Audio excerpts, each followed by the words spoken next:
I'm going to show you a few things in the back end of the heater, talk about some of the different settings. So here we've clicked the little settings wheel, the top of the panel. To bring open this menu, I've got another little settings wheel here. I can click that. I can see that the heater is working as a master, which means that it's running independently. It's basing its behaviors from the temperature readings on its own thermostat. I also have the option of open window function. I'm leaving that off most of the time.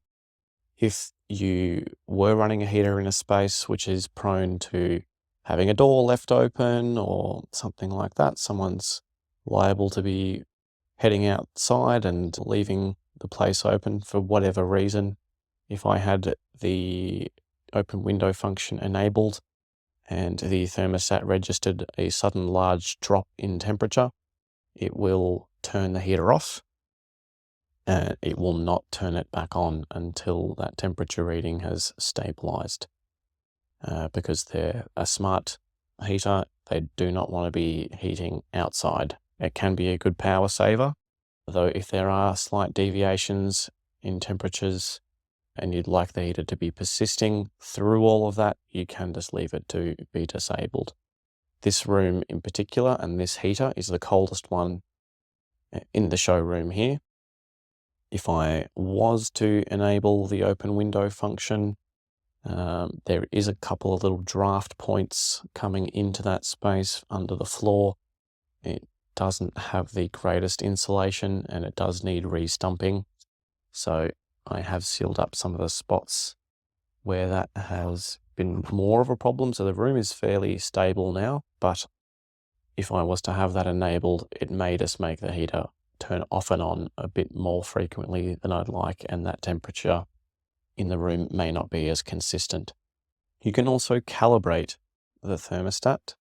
I've got this one on -2 degrees. So the thermostat's basically pretending that the room is 2 degrees colder than the thermostat's actually registering, and that is for the same reason that I just mentioned before. That room is a little bit problematic, and I would like it to behave as though it is colder. If I didn't have that, if it was very stable and I don't need to calibrate the thermostat, it is in the coldest part of the room, this heater. If it was not a problemed room, I can just leave the calibration at 0, which is what most of the heaters in this showroom are. I may make another video here talking about this in a bit more detail, but we'll carry on here. Looking at the next option in the settings menu, we have the surface temperature limitation. So here I have this disabled, which means that the power level of the heater could be 100%. It could use all of its power. This is a 1250 watt radiator. If I was to enable surface temperature limitation, it would be restricting some of the wattage of the unit. So it behaves as though it is a less powerful radiator. So if I enabled that, it would limit the surface temperature in low to 60 degrees. It could never exceed 60 degrees to touch. This is a very useful feature, especially if you have some young children around your radiators, little toddlers finding their way in the world. If they're liable to be falling on top of a radiator and can't get themselves up, if it was using all of its power for whatever reason and the surface temperature was at that 90 degree point, which it can attain, there may be some grief involved there. You can still touch them when they're at that 90 degree point. You just have to pull your hand away after a short time. It's like you've boiled the kettle 5 or 10 minutes ago and you've touched the side and you want to check if it's still hot. That's my favorite analogy there. If you'd want to leave it at 60 degrees at the utmost, low is what you would choose. Medium will limit the temperature to 75 at the utmost. We don't really have many young ones running around here, but for example, I installed some heaters just recently at a pediatrics clinic. There's lots of kids in the waiting room every day, so all the heaters there, we had them on the low surface temperature limitation mode. Disable that. Now, adaptive start. This is an interesting setting. If I have enabled adaptive start, When the heater is operating in its program mode, it will, I'll just show you, I'll save. If I had adaptive start enabled, which I now do, you'll see this little icon appear. It looks like a little stopwatch clock thing. The heater will try to bring the temperature to 21 degrees here at 8:30. In that scenario, the heater may be turning on fairly early, and it will keep trialing until it's able to bring the temperature up to achieve 21 by 8:30. So it may be the case that in a room such as this, where there is some fluctuation in temperature and some draft coming in, if it's not that stable, the heater may be turning itself on very early. And I'm talking 4 a.m., 5 a.m., something like that, in order to try and have this set point achieved by 8:30. When adaptive start is disabled at 8:30, the heating mode will be turned on and it will start bringing the room up to that 21 degree point there, which is all we really need it to do. If I wanted it to become that temperature by that time, that's when I would use adaptive start. And the longer time goes on and the longer the heater is in that space, the better it will become at knowing consistently when to turn the heater on in order to achieve that set temperature by its allocated time. There are a lot of different ways you can run the heaters here. You can get very granular, as I said before. You're going to be disabling adaptive start. It's not something we need to be focused on here at the showroom. I'm going to look at the advanced settings as well here in just a moment.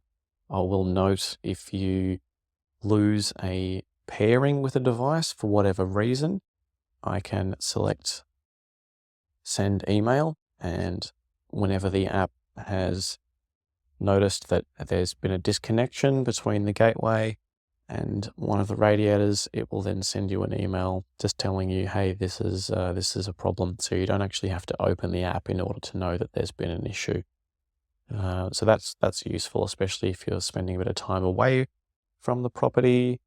You have maybe some guests staying there. If it's an Airbnb or something that you've got going on, this could be a useful feature. So I'm going to be disabling that though here. I'll go into the advanced settings. Don't be too alarmed by the warning that this gives you here, but just be careful when you are looking at the advanced settings here in the back end. You can change the time format per heater if you'd like. It will change the clock that appears on the unit itself, the little controller built into the side. You can select between Celsius and Fahrenheit, and this is the attributes of the heater here. So we have different heights. We have 30, 50, and 60. In Australia here, we don't sell the 60 centimeter high units, but this is basically the unit's identity. This is a 500 millimeter high unit. It's 800 millimeters long, and it's a Parada. We have the different variants of style. We have the Yali and the Parada. The Yali is without decorative plate. The Parada, the smooth, flat-faced modern design, has a decorative plate. They're the same heaters on the inside, but the heaters will behave slightly differently depending on which option is selected. It knows if it's a Parada, it has a bit more steel on it, and the unit will operate in a bit of a different manner. So I'm going to leave that with its decorative plate. It is a Parada unit. The voltage is never something that you'll change. 230 to 240 volt is always what should be selected. In Australia, we do not want to be changing that, and we want to make sure the power level of the unit is correct. And this is usually something that you would set up when you've first paired a heater. You can change all of these settings, but you do need to select the appropriate panel so that it knows who it is, it knows its identity, it knows its power level. Okay, so here we can see a few other different bits of information. We're not going to touch on that right now, but we're going to go back. I don't think I actually changed any settings, though if you did change some settings, it will ask you to save.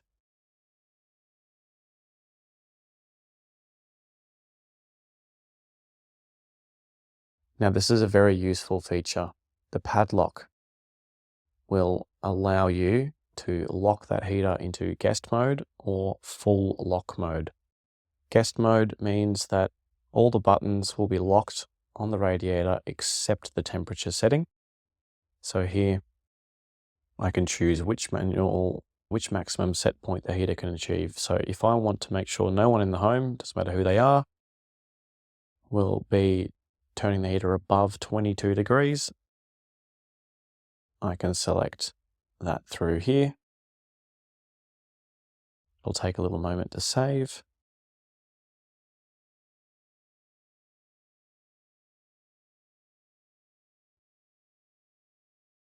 So there we go. The little lock is now closed, and that's showing that it's in guest mode. When the lock is opened like this, then that has been disabled. Full lock mode is useful. Heaters where there's little kids running around, they love playing with buttons and pressing things. They may change several settings manually, which you'd prefer to avoid. So you can fully lock the heater. They can never change anything. All that can be done with the heater when it's in full lock mode, with the unit built into the side, the little controller, they're not able to change any of the buttons, but they can turn the unit off and on still at the isolator switch. So essentially turning it off at the power point, that's what that means, really. So let's cancel. We don't want to do that there. If open window function was enabled, this little window icon would be illuminated in black, but yes, you can see here it is grayed out at the moment. And I can identify the heater by clicking the little magnifying glass. This is useful if you would like to illuminate a certain heater in a certain space, and if the name doesn't really give you a clue as to which heater you're exactly looking at, if you press the little magnifying glass there, it will start making the screen on the side of the unit flash so that you can easily identify it. Again, we have a little pin here for visibility, and that will only affect the user that you are and how the unit's displayed. So if I put a little slash through the pin there, it will no longer be visible from the standard home screen display. So if you've suddenly lost a heater, it's no longer visible for whatever reason, it may be because you have accidentally clicked that. So just be careful when you're going through some of these, that these are all visible and accessible for you. And you can change the name of the heater as well in the back end here by pressing the little pencil on the top right.